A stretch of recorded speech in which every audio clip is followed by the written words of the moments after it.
Halo Cinggu, kembali lagi dengan saya Siti Jani dengan NIM C1D3200076 dari jurusan jurnalistik. Di video kali ini saya akan membahas teori uses and gratification. Berikut tokoh pelopor teori ini.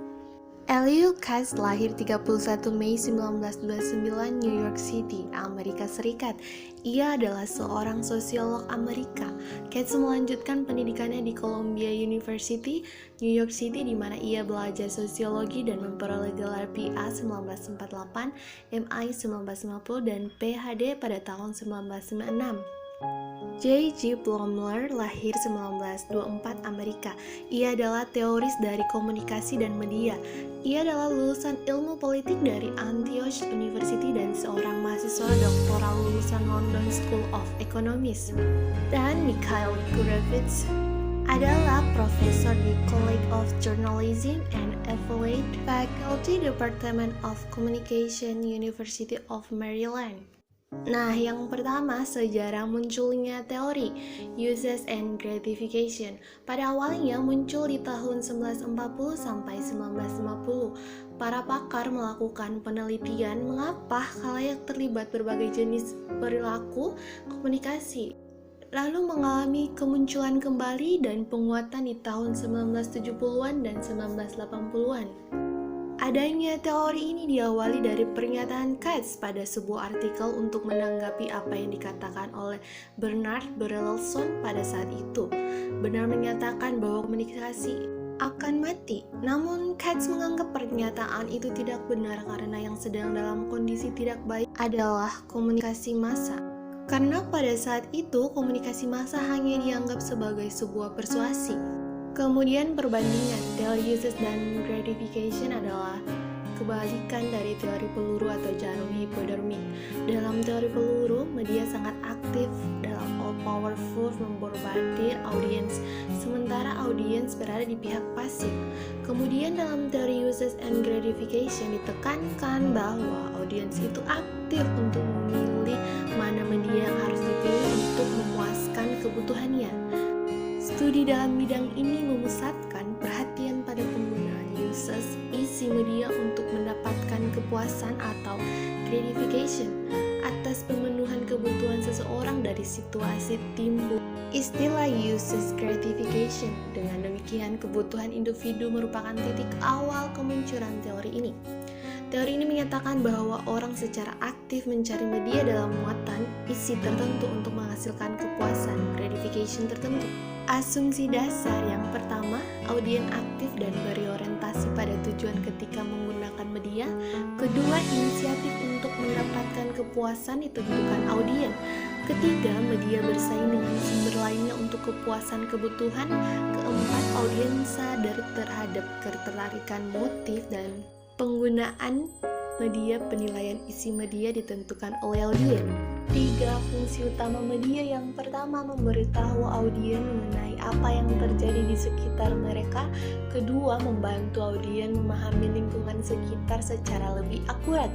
Ketiga, menyampaikan tradisi dan nilai-nilai sosial kepada generasi audien selanjutnya. Model teori. Model pencarian kepuasan dan aktivitas audien. Jenis kepuasan tertentu yang dicari serta sikap audien menentukan perhatian terhadap isi pesan media. Contoh, orang yang bermasalah dengan rambut rontok akan memberi perhatian lebih pada iklan sampo khusus rambut rontok. Kemudian model nilai harapan. Kepuasan yang diperoleh seorang dari media massa ditentukan oleh sikap, kepercayaan, dan evaluasi orang tersebut terhadap media. Contohnya nih, jika seseorang percaya bahwa program komedi dapat menghiburnya, maka ia akan mencari pemuasan terhadap kebutuhan dengan menonton program komedi. Kemudian model penggunaan dan ketergantungan. Beberapa elemen tertentu dalam sistem media seperti struktur masyarakat, perbedaan individu, dan sistem media itu sendiri menyebabkan orang menggunakan dan bergantung pada media. Dalam masyarakat industri modern, orang semakin tergantung pada media untuk yang pertama, memahami dunia sosial mereka. Kedua, bertindak secara bermakna dan efektif dalam masyarakat. Dan yang ketiga, untuk menemukan fantasi dan sebagai pelarian. Kebutuhan yang dipuaskan media. Ya, yang pertama kebutuhan kognitif, kebutuhan untuk memperoleh informasi, pengetahuan, dan pemahaman. Televisi atau berita, video, bagaimana memasang lantai keramik, atau film, dokumenter, atau sejarah. Nah, yang kedua, kebutuhan efektif, kebutuhan yang berkaitan dengan pengalaman emosional, menyenangkan atau estetis. Film, televisi, komedi, situasi, opera sabun. Ketiga, kebutuhan integrasi personal, kebutuhan yang berkaitan dengan peningkatan kredibilitas, percaya diri, dan status. Video seperti video motivasi, TV video. Yang keempat, kebutuhan integrasi sosial, kebutuhan untuk meningkatkan hubungan dengan keluarga, teman, dan lainnya, internet, email, media sosial. Dan yang terakhir, kebutuhan pelepasan ketegangan, kebutuhan yang berkaitan dengan upaya menghindarkan tekanan, ketegangan, dan hasrat akan keanekaragaman, televisi, film, video, internet. Dan yang terakhir dari pembahasan kali ini yaitu hal yang aktif.